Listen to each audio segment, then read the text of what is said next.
हाँ, तो 9th class के बच्चों, कल मैंने आपको 11th चैप्टर मैथ में सरफेस एरिया एंड वॉल्यूम का इंट्रोडक्शन दिया था। मुझे पूरी उम्मीद है कि आप लोगों ने इंट्रोडक्शन को अच्छे से समझा होगा, फॉर्मूला को समझा होगा, कहाँ पर कर्व्ड सरफेस एरिया यूज करते हैं, कब टीएस से, कब सीएस से, कब वॉल्यूम, सब। तो अब हम 11.1 का फर्स्ट क्वेश्चन हमने कुछ दिन आपको करके भी दिखाया था। आज जो हम दिखा रहे हैं आपको कि हम सारे क्वेश्चन तो नहीं करते हैं, सिर्फ ट्रिकी क्वेश्चन। तो क्लास 9th के मैथ का 11.1 का ये 5th क्वेश्चन हम करेंगे। ओके, तो इस 5th क्वेश्चन को करके और फिर देखेंगे कि ये कैसे होता है। ओके, तो सबसे पहले 5th में हम क्वेश्चन को पढ़ लेंगे। क्वेश्चन कह रहा है कि what length of tarpaulin 3 metre wide will be required to make conical tent of height 8 metre and base radius 6 metre.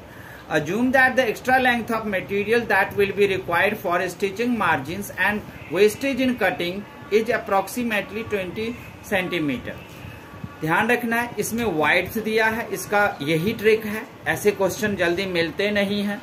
उसके अलावा आपको यहाँ पर रेडियस है, हाइट है 8 मीटर, रेडियस है 6 मीटर, और इसके बाद आप देखोगे कि यहाँ पर कह रहा है कि वेस्टेज में 20 सेंटीमीटर जाएगा।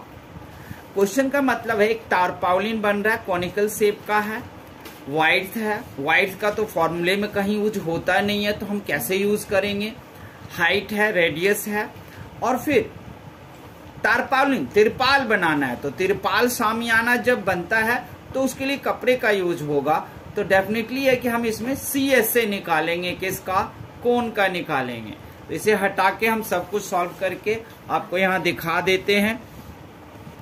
एक्सरसाइज ये है आपका कौन सा, 11.1 है, ठीक है, और क्लास 9 है।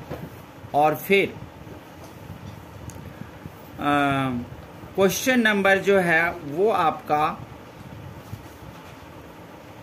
क्वेश्चन 5 है, ठीक है। क्वेश्चन 5 को हम कर रहे हैं। क्वेश्चन 5 में सबसे पहले हम सब कुछ लेंगे। इसका वाइड्थ जो है, यानी कि वाइड्थ 3 मीटर है, जिसका यूज बाद में होगा। उसके बाद क्या है आपके पास, रेडियस है, R है। R कितना था इसमें, R था 6 सेंटीमीटर, नहीं मीटर है, सॉरी।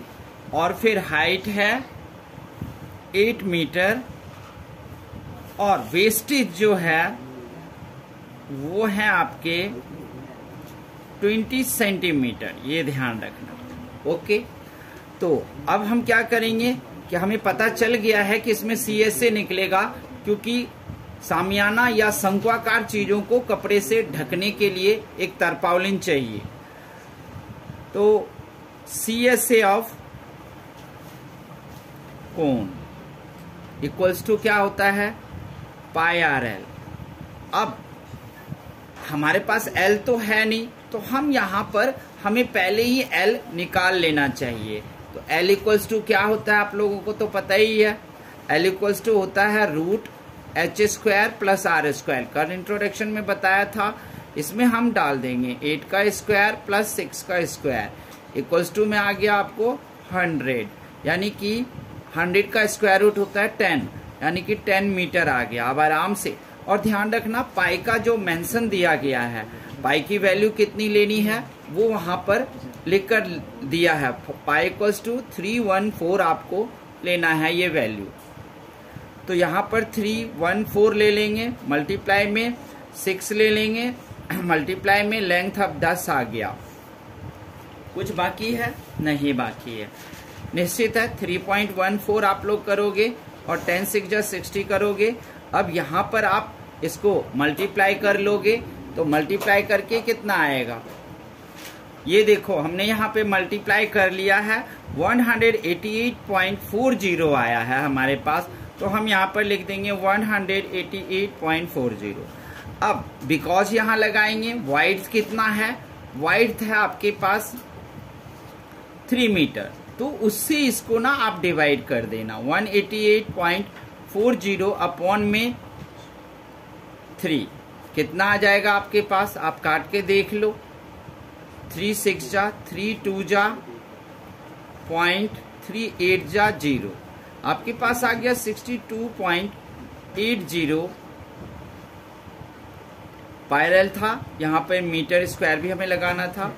अब 62.80 ये भी क्या आ गया आपको, मीटर स्क्वायर ही अभी भी है ये। अब हम क्या करेंगे इसमें कि पॉइंट के बाद क्या होगा, सेंटीमीटर, क्योंकि मीटर में है ये, और पॉइंट से पहले मीटर होगा। जैसा कि आप अगर 2.65 रुपीज लिखो तो अब जो 20 मीटर वेस्टेज था वो हम इसको इसमें जोड़ देंगे। अब देखो वेस्टेज कितना था, 20 सेंटीमीटर, तो ये सेंटीमीटर में है ना, यही ट्रिक था।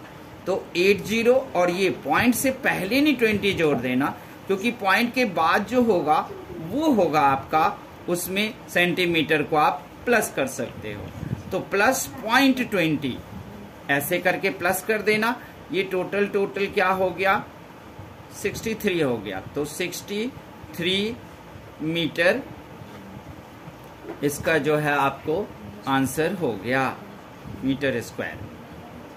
पॉइंट के बाद 00 है तो इसको लेना सही नहीं है। ठीक है, आप लोग आशा करते हैं समझ गए होंगे। अच्छा लगे तो चैनल को सब्सक्राइब करना। Thank you.